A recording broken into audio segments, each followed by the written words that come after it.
So another good one, Reincarnation of the strongest exorcist in another world. I Just heard like about this. yeah, just like with Reborn to Master Blade, it is another isekai.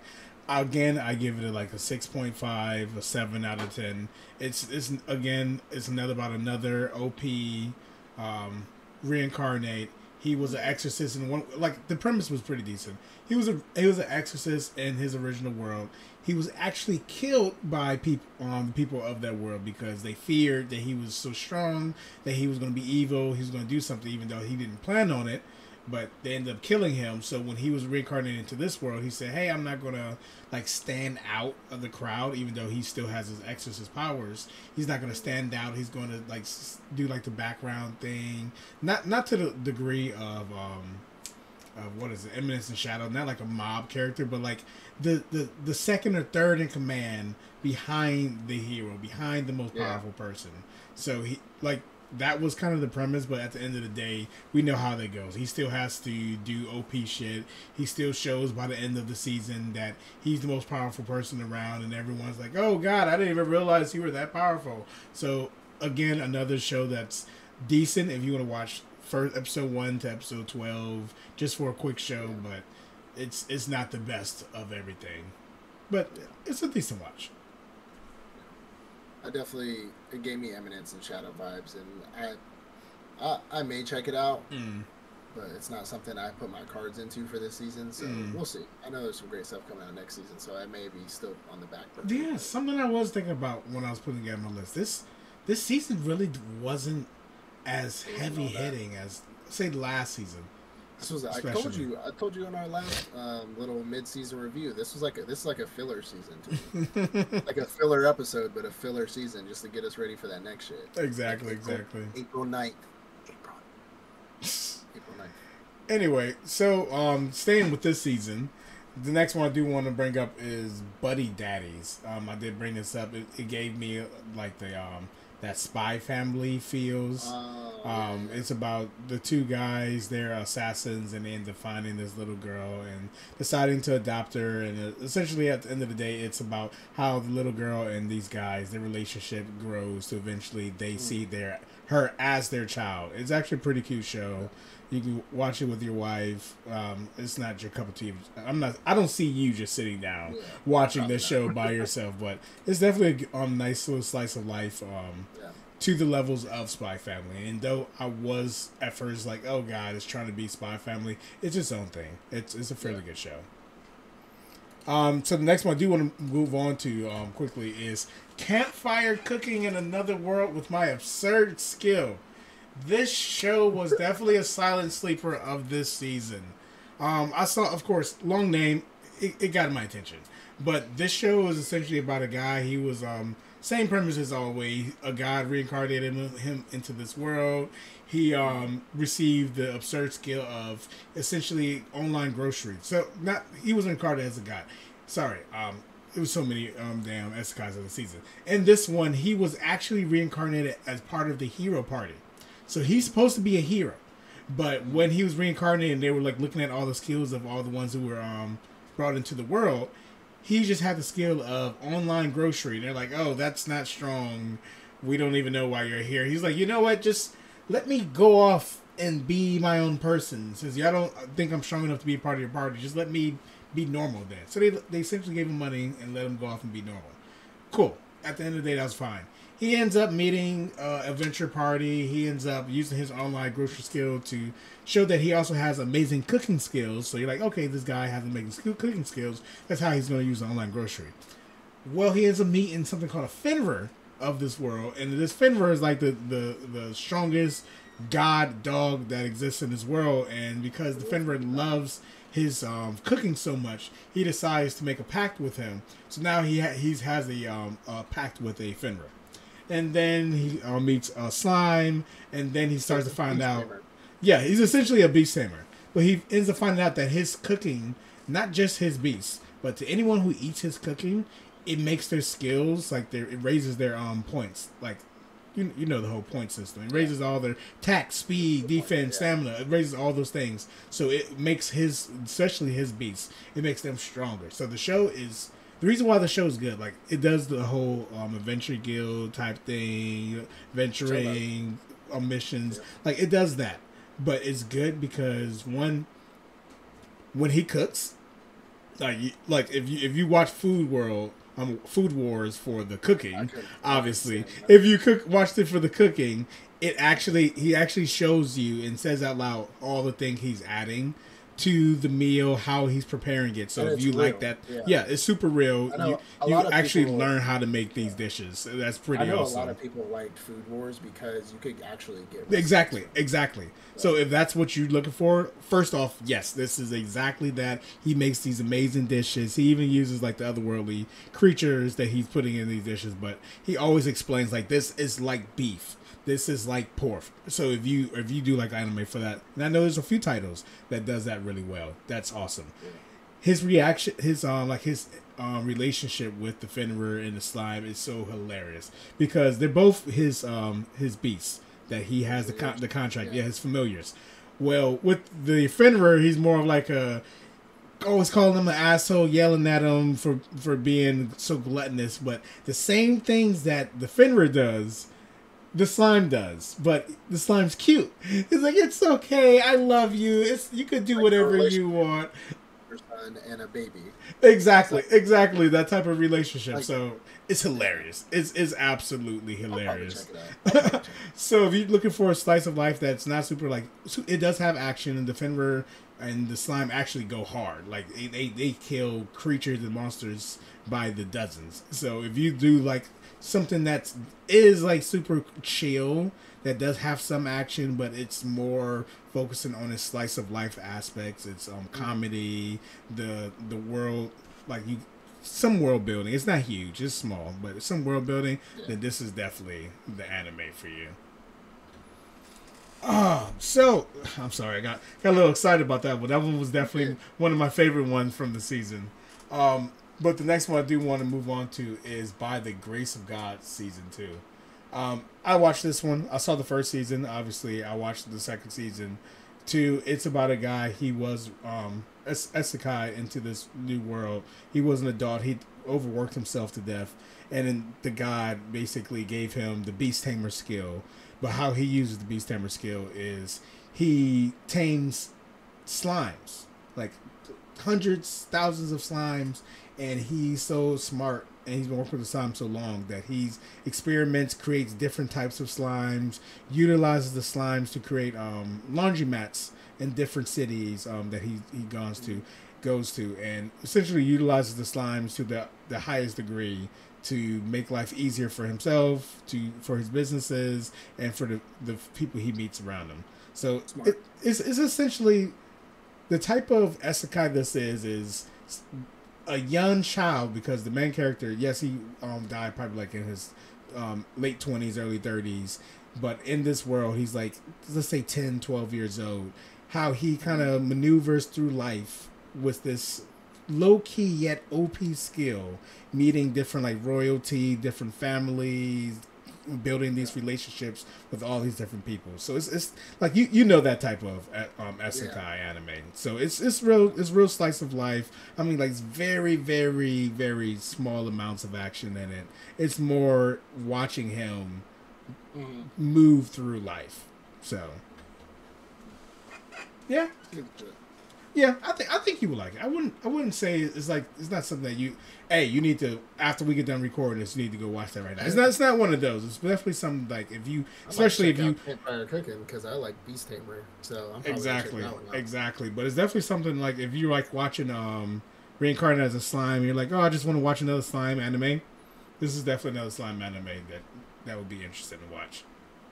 Okay. Good. So I know I've talked about this one, and I think you said that you might even pick it up yourself. Saving 80,000 gold in another world for my retirement. You remember that one? We've talked about this a few times. I probably won't, only because like I understand the premise and it sounds cutesy and it sounds fun.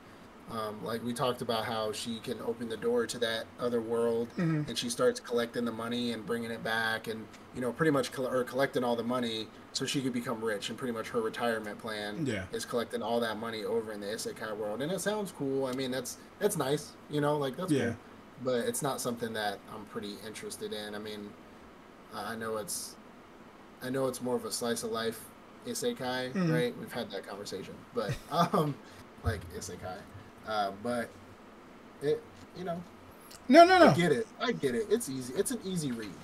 It's a very simple plot. Yeah. Um, but I mean, that's all facts. And honestly, I've come to tell you that if you watch it, it's good. It's a solid. I would give this one a good, definitely a 7.5. Yeah. It has, like you've already explained, the premise where she's able to go back and forth between her world and this fantasy world. She sells things from her world, from like the general Yeah. store in this fantasy world, and people are like, "Oh, this is amazing because we don't have this type of stuff."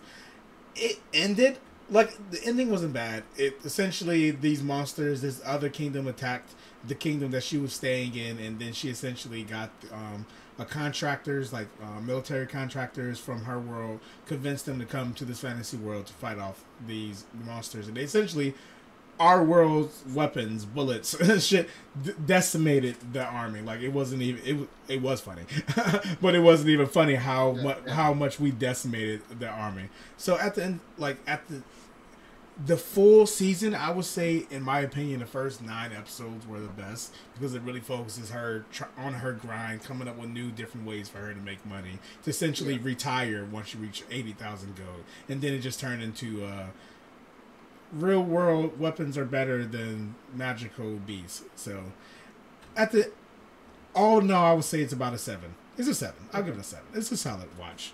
Something to watch if you do catch it, if you look for something.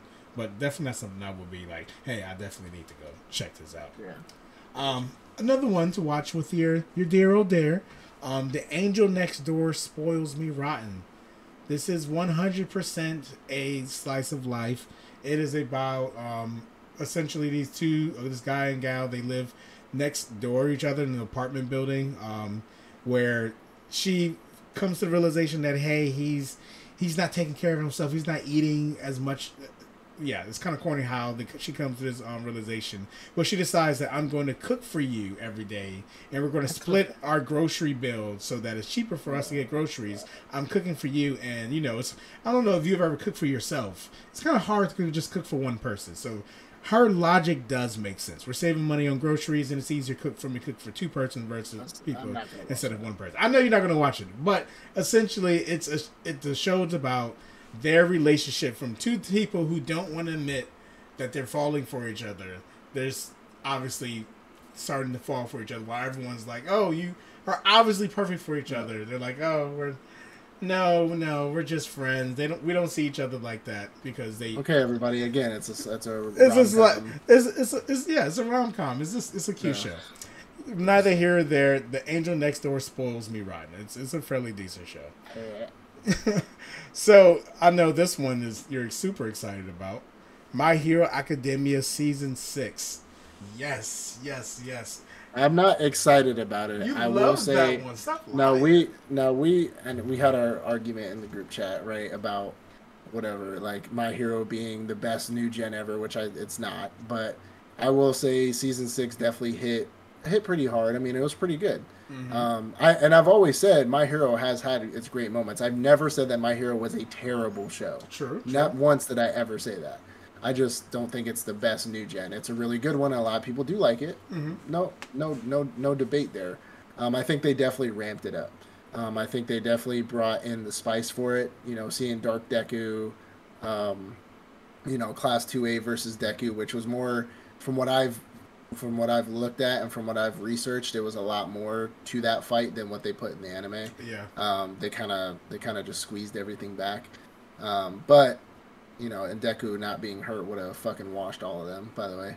I mean, technically, he did wash all of them. He did, kind of. They just grabbed his hand and talked no jutsu'd him. Mm-hmm. But I think it was great. I like seeing Deku just be like, I'm going to stop fucking crying. I'm about to go clap some cheeks and get all the smoke. And that I like that because I'm tired of this crybaby friend I love you guys. Let's fucking fight. Come on, hiya. Like, I'm tired of that shit. I was tired of it. And I told you, to catch up, I watched My Hero Academia every single fucking day for hours just to catch up. And I restarted it because I didn't remember much. And I was sick of that, honestly. I was like, I get it. Cool. This is meant for kids. It's not all that violent. And it's still a good new gen shonen. It's still a good new gen shonen for people who like the flashiness, the kiddie type shit, all the colors. And it's great, but they really turned it around this last season, and I appreciated it. I appreciated the more violence, because that's the point. All of our main characters in these shonens have always gone there at one point. They've always lost their mind. They've always snapped or done something, and we've been waiting for Deku to snap his own. But compared to other shonen MC snaps, this wasn't really a snap for him. I mean, he definitely went hardcore and he was definitely angry, but we've seen other MC shonens or shonen MCs actually fucking lose their fucking shit. I mean, we gotta remember the premise that they don't want him to snap. They're saving him from snapping, which I think that's also powerful in its own right. I think him being able to pull all of the powers, I mean, it's not really a spoiler, but because we already know, but him being able to pull those powers, though, I'm kind of not disappointed, but him being able to pull all the all for one or one for all powers, I think that was a bit of an ass pull. I think, you're telling me he could only really barely use 2, and then all of a sudden he's just really great at using all of them.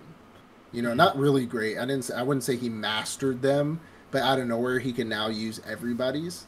I'm always going to say the same thing. That the manga gave that more justice, where they better explain. Yeah. He even up to the point of where the this season was, he still hasn't mastered any of it. He hasn't even come close to being good at.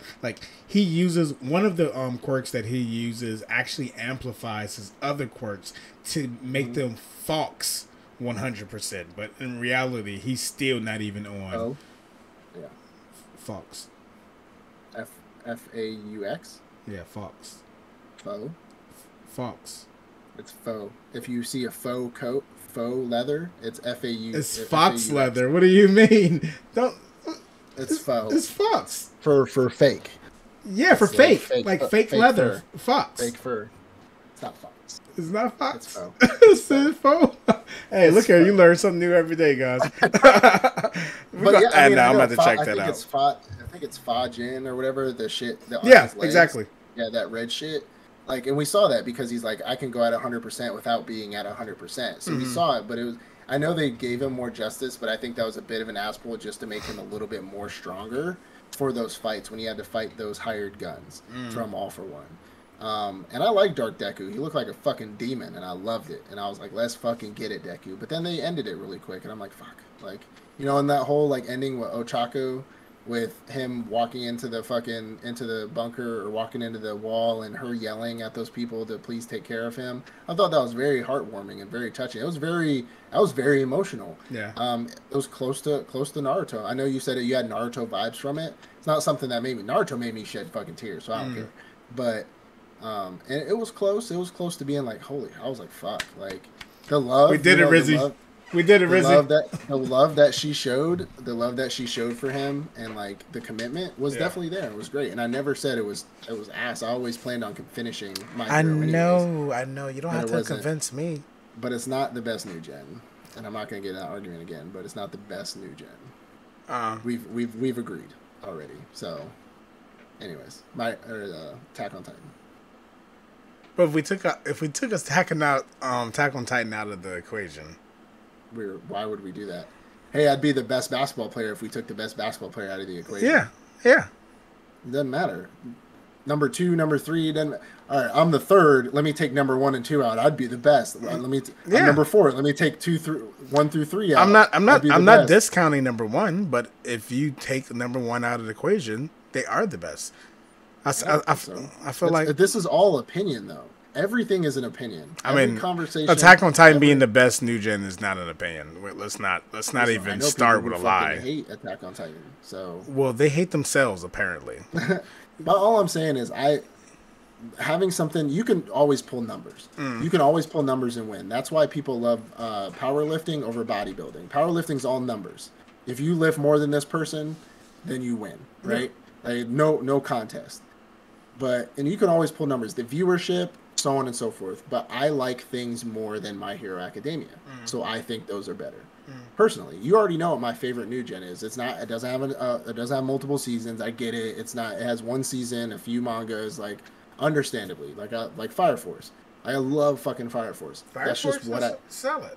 That's what I like. I think it's better than My Hero because I just like it. Like if a new season of My Hero dropped today, right, and a new season of Fire Force dropped today, and not something that we've been waiting on for years because a lot of people have been waiting for Fire Force to come back.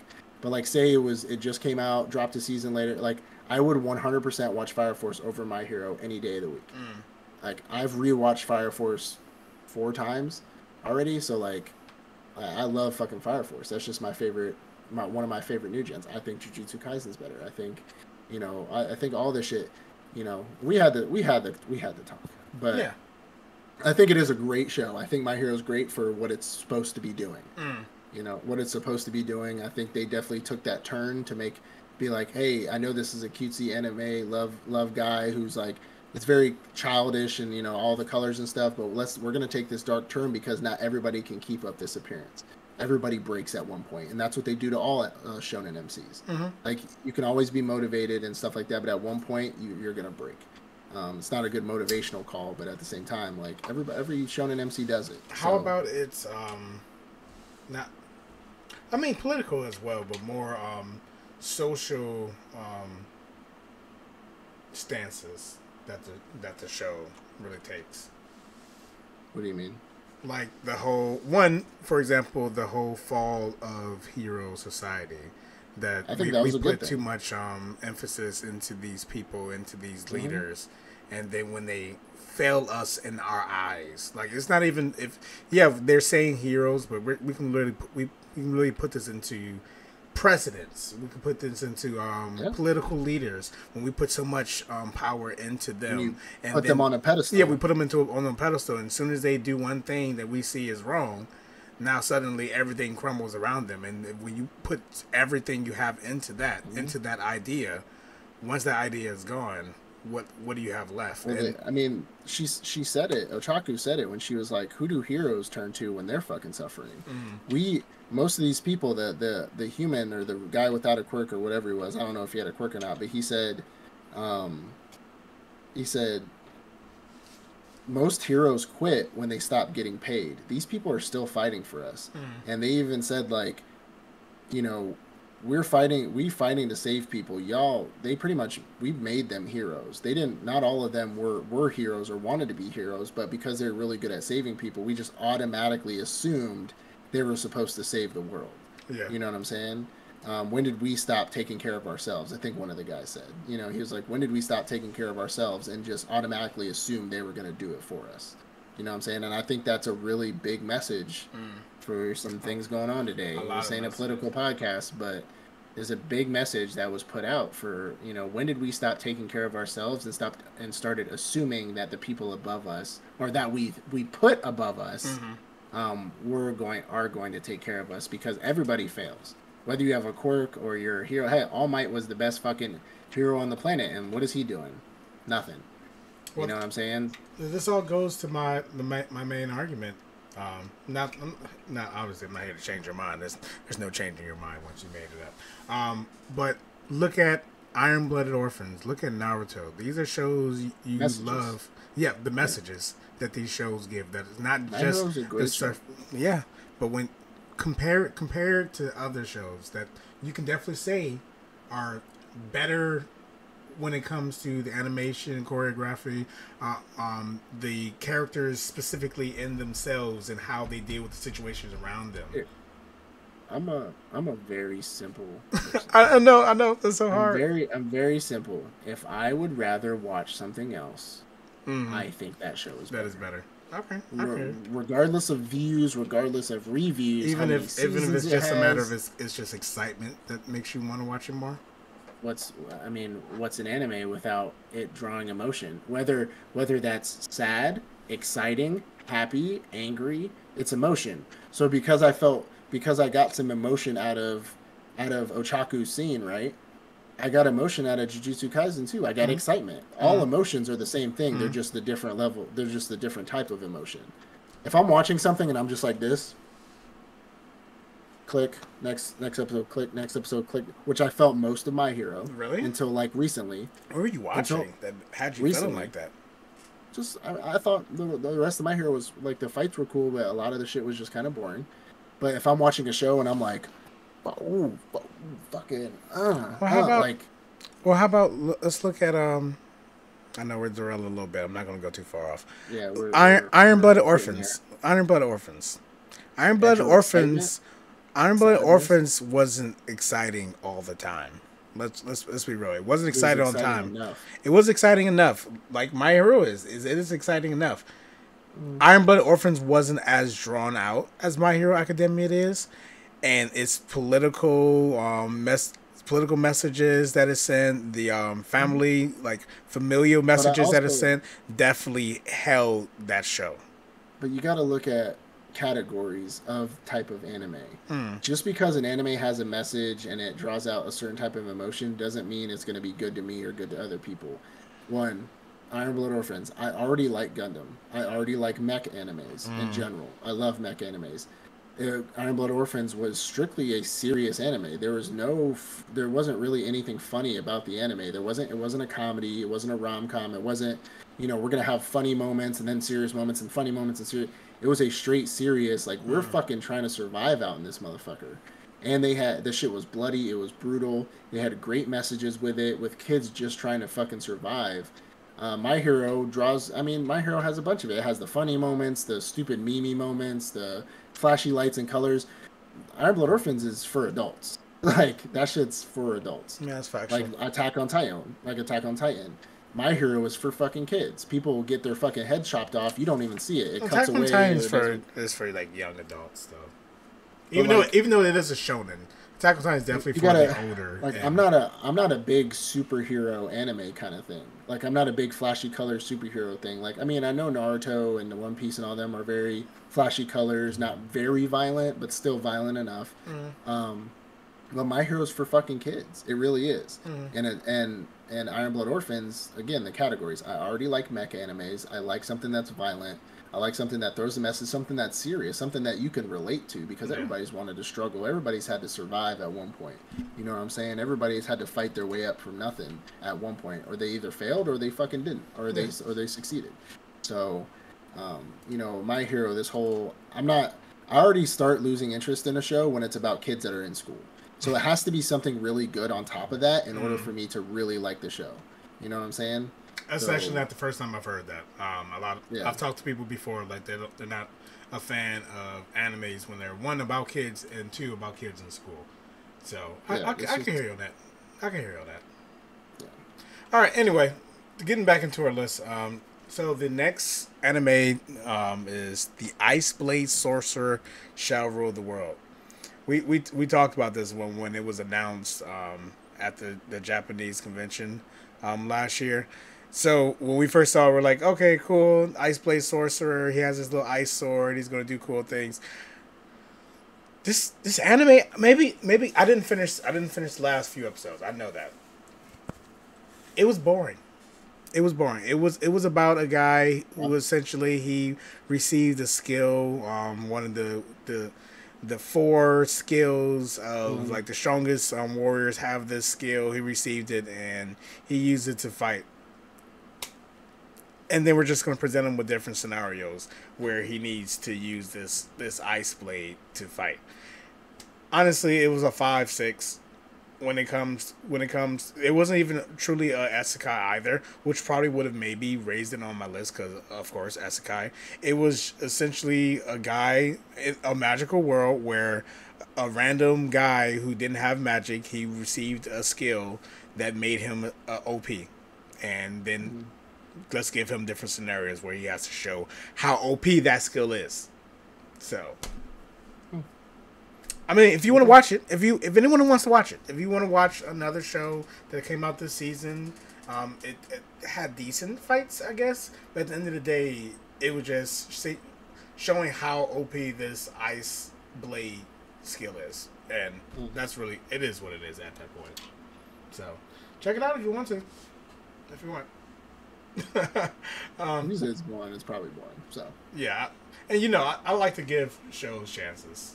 Shit, yeah, I'll watch the corniest of shows, but it wasn't even corny yeah, enough to be watched. It was just they were trying to yeah. make a show that it really didn't hit home at all. Next one, the magical revolution of the reincarnated princess and the genius young lady. Um, another isekai ish sci-fi world. Like the girl, she was apparently she was a guy. Isekai was born into a prince, a royal family, king, queen, and everything, but she realized that she didn't truly want to be like king one day or Mm-hmm. queen one day. So she downplayed herself so that her brother would be made king, and then her brother was also an asshole to his fiance. So because he was originally a guy, he was like, okay, well, since you don't want your fiance, I'm going to essentially convince your fiance that she wants to be with women now, and I'm It going to sounds take like a her. Lifetime movie. I don't really. It sounds like some on Hallmark Channel. It was another isekai to throw into the pile. It wasn't. I wouldn't say it was bad. It wasn't good. Again, another 5.5, maybe a 6 out of 10. If you want another isekai, there was some fight scenes. Like she was actually super powerful, but she downplayed herself for everyone around her. Hmm. Yeah, it's cool. It's cool. I really don't have much to say on it. It was just No. another isekai thrown into the pile of Okay. other isekais. So, but something that I do want to talk about. Is it wrong to try to pick up girls in a dungeon? Season 4, part 2. I This, like this. yeah, Yeah, this that game is good. this one did really good. Did you get to finish the season? I think so. I have to go back. I watched like one of the last episodes, and then I just never went back. I started watching some of my live action shows came back, and some Hmm. new ones came out that Hmm. I wanted to really watch. Um, but I think I found. I'd have to go back and see if I missed an episode or two. But I thought this season was probably one of the best seasons out of the Definitely. entire show. And the whole show was great in Yeah. itself. Hmm. So that's really saying something that this season, because that man is on the ropes, It's boy, like everything you love. It's a on isekai. the It's ropes. guilds, adventuring. It's all that. You love it. I don't consider it an isekai, but we've had that conversation. Oh my god. No, it wasn't reincarnated. Okay, Or Adventure Guilty. How about that? it is an adventure Guild. guild. It is an adventure guild anime. Mm-hmm. We've talked about Is It Wrong a million times, so I'm not really going to give the synopsis, but I think this season is, I think it's great. Him and the girl are on the ropes. However, I did find out something. I did find something out. You may know it, but I didn't know it. What? Is that there was suggestive romantics between him and the elf girl in the manga, but it never made it in the show. Oh, it's definitely a So, show. mm, By no, the end of it, it's definitely in there.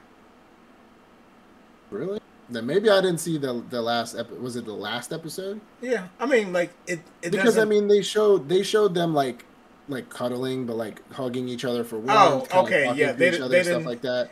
I But mean, like they showed it by him like blushing, her blushing, like yeah, but it like was suggested. Yeah. in the manga they was cuddling. So like they was like she was leaning into him, and they kind of had a like an actual moment. Mm-hmm. That I looked up the panel, I like read people's reviews on it, and they didn't really show that.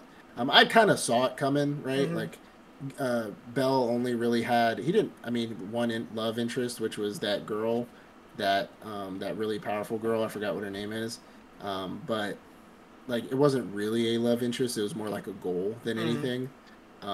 So I kind of saw it happening. I mean, when a man and a woman kind of like have bond like that, there's either two ways it's gonna go. You know what I'm saying? Like, Yeah. so the majority of the time, they fall in love. But this man is on the fucking ropes. It is blood packed, action packed, literally fighting for their lives. Like the Mm-hmm. minute you think they can rest, nope, they're getting attacked by something. Yeah. They finally fend that off with their last string of hope, and then they get attacked by something else, then attacked by something else, and you're just like, holy Every fuck! episode. I would Every not want episode, to. bro. I would not want to fucking be in their position right now. Mm. Like, there's many animes. There's many animes where people are like fighting their best, and I'm like, fuck, I'd love to be in that bitch and box it up with these powers. But then you see this, and you're just like, fuck that. I don't want to deal with that shit. Fuck that. I mean, they were gonna die like every these people every minute. are broken. You think they're gonna die every episode. Every episode, you're like, they're fucking dead. Like, there's no way they pull this out of that. Hell, Bell pretty much died the one time anyways when he got his fucking arm chopped off. Like, he pretty much died anyways. And then I forgot what it was that brought him back. That scarf. He had that scarf around him that was like made out of mithril or whatever it was. When they fucking snapped his neck, when that fucking dungeon monster snapped his fucking neck, but that scarf like held it by a thread so that he didn't die from the neck snap. Like, he pretty much was fucking dead if he wasn't wearing that scarf. Yeah. So like, when I watched the last season, I was like, oh, he's fucking dead. Are we finishing this show? Like, is this show? And then there's a whole nother part to it. I'm like, okay, let's see how this works out. Yeah, and like that man is on. I need to go back and see if I missed a couple episodes, but that man was on the ropes. I've always loved. I told you, Is It Wrong to Pick Up a Girl in the Dungeon got me into like Adventure Guild animes and like all that stuff. So same for me. Really love this show. So honestly, so it's obviously part 2 of season 4. Season 4 part 1 was mostly the setup for everything that happens now. This part 2 of it all was essentially them now trying to fight their way to get outside of the dungeon. And the reason why I honestly think it's the best of all of them, because 1, it was action every episode. 2, there was actual good character development, not just for the main character, not even just for the elf. Like, his team, we got to watch his team, them all develop as fighters, as characters. Like, they're trusting one another. Like, you have the one girl who's obviously prophesizing of the bad future that was supposed to occur to them, and like even her best friend, she's like, "Oh, I don't trust you," leading up to this. But then watching like their relationship, where she's like, "Oh, okay, I trust you. I'm going to actually believe in you. I'm not going to stop just denying all of your weird fortune telling." So it was done effortlessly at first. When it first started, it seemed like it kept moving around too much, but it made sense how it was moved around. And then like the last few, it was just about the main character and the elf girl. So then I don't know if you got to finish it out. You say you need to check to make sure you finished it. Then obviously they were able to get through what they were getting through and finally meet up somewhere in the middle. So I think it was all well done, well paced. That's something you really want to worry about for these longer series. They get to a point where the pacing starts to mess up. This one, it wasn't. Like, you didn't feel like it was. I literally watched a whole episode of Bell just like broken. He needs to sleep. He's with the elf girl, and the whole episode, I'm like, okay, it's gonna end eventually. It's about to be done, and like so much happened even after that point. It was like, wow, I wasn't expecting for all of that to happen in just one episode. So it had really good pacing. So it's the reason why it's one of my favorite isekais. So definitely, Is It Wrong to Pick Up Girls in Dungeon season 4 part 2? Definitely my highlight for this season. Was there any show that you liked the most? Probably Is It Wrong. I mean, I think this was a very lackluster season season. Very lackluster season in anime. Again, like I said, it was like a filler. It was like a filler. Now, it's between that. Honestly, I have to give it 2 categories: new show and returning. Yeah. New show, Nier Automata was probably my favorite fucking show. Is my favorite show out of this season, and then Is It Wrong? I think next season's gonna be great. But I think those are probably my top 2 favorite. Top 2? No. Yeah. Obviously, Is It Wrong? Return. Definitely gonna be my favorite, but that Campfire cooking with the absurd skill, it's just too funny and too cute. Yeah, I'm gonna have to look that up. You definitely gotta check it out. Yeah, I'm gonna look that one up. But no, that's my list. Go ahead, take it away. Yeah, so spring 23, it's already started. April 9th, Demon Slayer comes out. There's a few Heavenly, what is it? Heavenly something, I forgot what it was. That's already come out. There's a few of them. So get ready. In the next few weeks, we're going to be doing our season review, our mid-season reviews on, or we already did what we're looking forward to. So, you know, we're doing mid-season reviews of spring 2023. I can't wait. I think this season's gonna be absolutely fucking. I'm still trying to decide whether I want to wait for Demon Slayer to like to have a few episodes before I watch it, but I know I'm not gonna be able to resist. Nope, I'm watching it from day one. As soon as it comes out, I don't care. But, I appreciate everybody again. Like, subscribe, leave a comment, let us know how you felt about this last season. Like I said, my personal belief was it was a little lackluster. We've had those seasons in anime before. You know, it's nothing new. But let us know what you feel. I appreciate it, everybody, and peace out. Peace.